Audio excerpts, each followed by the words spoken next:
Rajni Kumari ji, coordinator peace house madam Harpreet Kaur ji, Davinder Kaur ma'am, Sumit Kaur ma'am, Sukhwinder Kaur ma'am and यहाँ मौजूद सारे स्टूडेंट्स।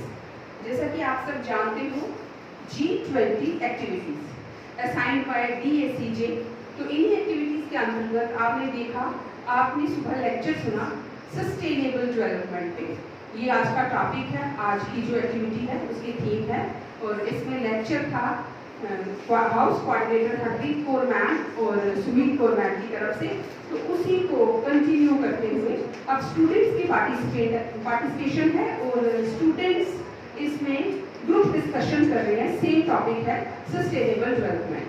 तो आज की इस जो ग्रुप डिस्कशन है इसमें 10th क्लास के स्टूडेंट्स पार्टिसिपेट कर रहे हैं। तो इसमें जो पूरा प्रोग्राम कंडक्ट कर रही है वो है मधु और उसके साथ है बाकी स्टूडेंट्स ऑफ 10th क्लास। तो मैं माइक हैंड ओवर करती हूँ आज की जो इस प्रोग्राम को कंडक्ट कर रही स्टूडेंट मधु की। इस डिस्कशन में उपस्थित वर्दी हेड मैम, आदरणीय teachers, my fellows, participants and the audience, good afternoon and all welcome to all. मेरे साथ पार्टिसिपेट कर रही हैं रोहिणी, अलका, वंशिका, भावना, इक्सार और शिवानी। G20 के अंतर्गत आज का टॉपिक है सस्टेनेबल डेवलपमेंट। हमारे इस ग्रुप डिस्कशन में हमारा मार्गदर्शन कर रहे हैं हमारी Phaljit ma'am, Harpreet Kaur ma'am, Sumit Kaur ma'am. मैं हेड मैम से अनुमति लेना चाहूँगी कि क्या हम इस ग्रुप डिस्कशन को आगे बढ़ाएं। आज के समय में मनुष्य बहुत ही स्वार्थी हो गया है। वह आने वाली पीढ़ी के बारे में कुछ नहीं सोच रहा है। सारे रिसोर्सेज को खत्म करने पर लगा हुआ है। फ्यूचर जनरेशन के बारे में कोई गौर नहीं कर रहा है। परंतु सभी तो एक जैसे नहीं होते हैं। कुछ बुद्धिजीवी ऐसे भी हैं जो आने वाली पीढ़ियों के बारे में सोचते हैं और सोच के चिंतित होते हैं। ऐसे संकल्प लिए जा रहे हैं कि हम आने वाली रिसोर्सेज के बारे में सब कुछ ना खत्म करें। इन सब बातों के लिए वे बुद्धिजीवी चिंतित हैं और समय समय पर सम्मेलन आयोजित करते हैं। आज का हमारा मुद्दा इसी पर है, सस्टेनेबल डेवलपमेंट, जिस पर ग्रुप डिस्कशन में हिस्सा ले रहे हैं 10th क्लास के स्टूडेंट्स। जिसको पृथ्वी सम्मेलन और अर्थ सम्मेलन कहा जाता है। 1992 के ब्राजील में रियो डी जेनेरियो में इस समिट में सस्टेनेबल डेवलपमेंट यह बात की गई थी एंड मेन टॉपिक जो डिस्कस किया गया वो था एनवायरमेंट इश्यूज एंड इस एनवायरमेंट की सस्टेनेबल डेवलपमेंट कैसे की जाए, इस पर बातचीत हुई थी। इस सम्मेलन में सबसे पहले 100 देशों के लीडर्स ने डिक्लेरेशन साइन की थी, जिसमें दो में पहला ग्लोबल क्लाइमेट चेंज, दूसरा बायोलॉजिकल डाइवर्सिटी पर एजेंडा 21 अडॉप्ट किए गए, जिसमें मेन फोकस था ग्लोबल फॉरेस्ट प्रिंसिपल, ताकि सस्टेनेबल डेवलपमेंट हो सके। हमारे बहुत से पेड़ काटे जा रहे हैं जिससे हमारे बहुत सारे रिसोर्सेज ओवर यूज हो रहा है। बायोडाइवर्सिटी आजकल आपने देखा ही होगा, पहले हमारे यहाँ पे कितनी बर्ड्स थी, हमेशा सारा दिन उनकी आवाज़ रहती थी। देयर वाज सो किसके लिए था कि उनको रेस्ट करने के लिए कोई प्लेस कुछ समिट के बारे में बताया, तो अब आपको भावना क्योटो सम्मेलन के बारे में बताएंगे। ये भी डिसाइड किया गया था कि आज से 20 साल के बाद हम फिर से मिलेंगे, ये जानने के लिए हमारा एजेंडा कहाँ तक सक्सेसफुल हुआ। बट इसके बीच में ही 1997 एक और समिट हो गई, क्योटो सम्मेलन। 1997 में क्योटो जापान का एक इम्पोर्टेंट शहर था। क्योटो सम्मेलन में एक बहुत इम्पोर्टेंट डिस्कस किया था, वो चैलेंज था ग्लोबल वार्मिंग, यानी पूरे विश्व की गर्मी बढ़ रही है और ग्लोबल वार्मिंग से ग्लेशियर पिघलेगा तो महासागरों में जाएगा, जिससे महासागरों का वाटर लेवल बढ़ जाएगा, जिससे छोटे छोटे आइलैंड देश जो समुद्र के बीच में बने हैं वो डूब जाएंगे। तो इसके लिए ग्लोबल वार्मिंग को रोकना है। ये ग्लोबल वार्मिंग रुकेगी जब ग्रीन हाउस गैसों के उत्सर्जन रुकेगा। जब ग्रीन हाउस गैसों को उत्सर्जन किया जाएगा तब तो ग्लोबल वार्मिंग कम होगी। अब ग्रीन हाउस गैसेस कैसे कम होगी? जब कार्बन की मात्रा रिलीज की जाएगी। क्योटो प्रोटोकॉल में 2022 तक इसको चलाना पड़ेगा, बट इसके बीच में ही ना 2012 में रियो वाला सम्मेलन भी कराया जाएगा ना। जैसे आपको भावना ने बताया ग्लोबल वार्मिंग के बारे में, एक तरफ Rio de Janeiro south America में, दूसरी तरफ जापान में क्योटो, दोनों में सेम ही मसला है इसका, ग्लोबल वार्मिंग का। आजकल ये बहुत ही खतरनाक बात है। ग्लोबल वार्मिंग क्या हुआ, हमारा जो टेम्परेचर है वो रेस होता जा रहा है, टेम्परेचर और क्लाइमेट में बहुत चेंज आती जा रही है। इसी टेम्परेचर में जो इतनी गर्मी हो रही है, हमारे ग्लेशियर बड़ी जल्दी पिघल रहे हैं, वहाँ से पानी आ रहा है, समुद्र का लेवल बढ़ जाएगा और पेड़ काटे जा रहे हैं, डिफॉरेस्टेशन हो रही है, जंगलों को काट रहे हैं, जिससे कि कार्बन डाइऑक्साइड की मात्रा ज़्यादा होगी और ऑक्सीजन हमें कम मिलती है। बाकी जो एयरप्लेन्स चलते हैं, गाड़ियाँ इतनी ज़्यादा व्हीकल्स हो गई हैं, वो सब पोल्यूशन है, उसी से ये ग्लोबल वार्मिंग बढ़ रही है। हमारा जो ओजोन, जो अल्ट्रावायलेट रेज जो है, सूरज की किरणें जो है वो रोक रही हैं। ओजोन एक लेयर है लेकिन उसमें होल हो गया है, जिसके कारण वो रेज आ रही हैं, उससे आपको थैंक यू मैम। जैसा कि आपको रोहिणी और भावना ने अर्थ समिट और क्योटो सम्मेलन के बारे में बताया, इसके कुछ 17 गोल्स हैं।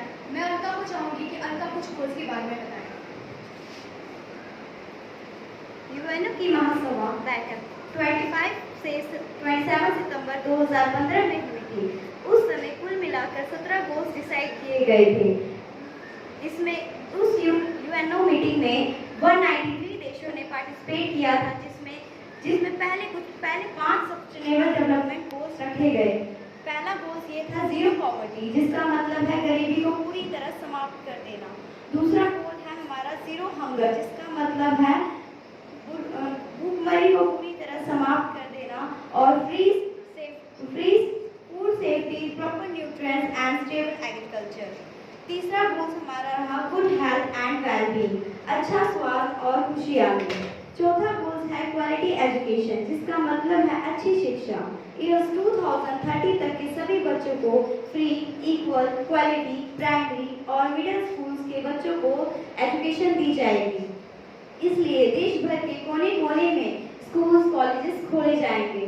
पांचवा गोल हमारा है जेंडर इक्वलिटी, जिसका मतलब है लिंग समानता। ईयर्स 2030 तक की सभी महिलाओं को खिलाफ सभी प्रकार के भेदभाव की अहिंसा को समाप्त किए जाएंगे और मर्दों और औरतों के बीच में पूरी बराबरी रखी जाएगी और फिर उसके बाद कभी भी लिंग संबंध का कोई भेदभाव नहीं किया जाएगा। आपको अलका ने कुछ गोल्स बताए, तो अगले नेक्स्ट गोल्स आपको वंशिका बताएंगी। एंड सैनिटेशन, साफ पानी और साफ सफाई, जिसमें यह डिसाइड किया गया है कि 2030 तक सुरक्षित पेयजल सारे लोगों को सुरक्षित किया जाएगा। अफोर्डेबल एंड क्लीन एनर्जी, जैसे कि सोलर एनर्जी, इसमें सभी के लिए अफोर्डेबल, विश्वसनीय, कॉन्टिन्यूड, आधुनिक ऊर्जा प्रदान करवाने वाला, जिसमें सोलर एनर्जी, विंड एनर्जी पर जोर दिया जाएगा। अगला डेवलपमेंट गोल है decent work and economic growth, सभी के लिए प्रॉपर वर्क प्रोवाइड करवाया जाए, जिसमें हमारी इकोनॉमिक ग्रो करे। नेक्स्ट गोल बताना था अंकिता को, लेकिन वो आज एब्सेंट है, तो मैं हेल्प चाहती हूँ बलजीत मैम से कि वो आपको नेक्स्ट गोल्स के बारे में बताएं। अभी जो आप डिस्कशन कर रहे हो ना, तो इस डिस्कशन में हम गोल्स की 17 गोल्स की बात कर रहे हैं। याद रख सकते हो कि सारी कंट्रीज ने जो सस्टेनेबल डेवलपमेंट की जब बात की तो सारी कंट्रीज को ध्यान में रखा और उसको ध्यान में रखते हुए उन्होंने कहा कि पहले नंबर पे जीरो हम पॉवर्टी करेंगे, यानी पॉवर्टी खत्म करेंगे। दूसरे नंबर पर हम भूखमरी खत्म करेंगे। फिर तीसरे नंबर पर जब ये दोनों चीजें खत्म कभी होंगी, फिर उसके बाद हम वेलबींग देंगे, हेल्थ और वेलबींग। चौथे नंबर पर हम सबको free education, primary free education देंगे, तो क्वालिटी एजुकेशन आ गया। जब क्वालिटी एजुकेशन भी हो गया तो ऑटोमेटिकली जब हम सीखेंगे तो हमें समझ आएगा कि जेंडर इक्वालिटी लानी है। जब ये सारी चीजें हो जाएंगी तो घर में दो और चीजें बहुत इंपॉर्टेंट होती है, जो अगली लड़की ने बोला, वो होता है एक हमें बिजली भी जरूरी चाहिए और पानी भी जरूर चाहिए, तो उसको उसी के साथ जोड़ लो। अगला क्या है, क्लीन वाटर, अगला गोल जो है। तो नेक्स्ट वाला उसने जो गोल बताया वो मैं यहाँ नोट भी कर रही थी। उसने बोला अफोर्डेबल एंड क्लीन एनर्जी। तो क्लीन एनर्जी सस्टेनेबल डेवलपमेंट में कब होगी, जिससे हमें किसी तरह का कोई पोल्यूशन न मिलता, जैसे सोलर एनर्जी, विंड एनर्जी है, इनसे कोई किसी तरह का कोई पोल्यूशन नहीं होता, तो क्लीन एनर्जी है, उसको भी हम कोशिश करेंगे लाने की। उसके बाद डिसेंट वर्क, ये सारी चीजें तभी संभव हो सकेंगी जब सबको नौकरियां मिलेंगी। तो Life below water and life on land is one of the are also the goals of sustainable development. Life on water in below water and life on land आज सुबह की हमारे स्कूल में प्लास्टिक अवेयरनेस फ्रॉम प्लास्टिक का एक छोटी सी activity हुई थी स्किट के माध्यम से, जिससे बच्चों, छोटे क्लासेस के बच्चों ने, जूनियर बच्चों ने हम सबको ये बताया कि हमें प्लास्टिक यूज़ नहीं करना चाहिए। और जो आपको शिवानी ने कुछ ज़रूरी गोल्स बताए जिसमें आपको क्लाइमेट के बारे में पता चला, तो लास्ट कुछ गोल्स हैं जो आपको नुकसान बताएंगे।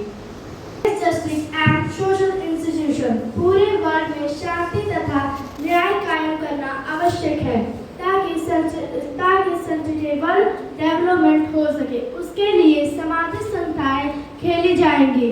पार्टिसिपेट्स फॉर अचीव गोल्स, इसका मतलब यह है कि सस्टेनेबल डेवलपमेंट के पूरे 16 गोल को अचीव करने के लिए तो ये G20 के तहत आपको ये सारी डिस्कशन चल रही है कि हमने एजुकेशन को पहले में सुधार लाना है, एग्रीकल्चर में लाना है, हमने अपना पोल्यूशन जो है, एनवायरनमेंट पोल्यूशन जो है इसको ख़त्म करना है। हर एक चीज़ में हमने चेंज लानी है।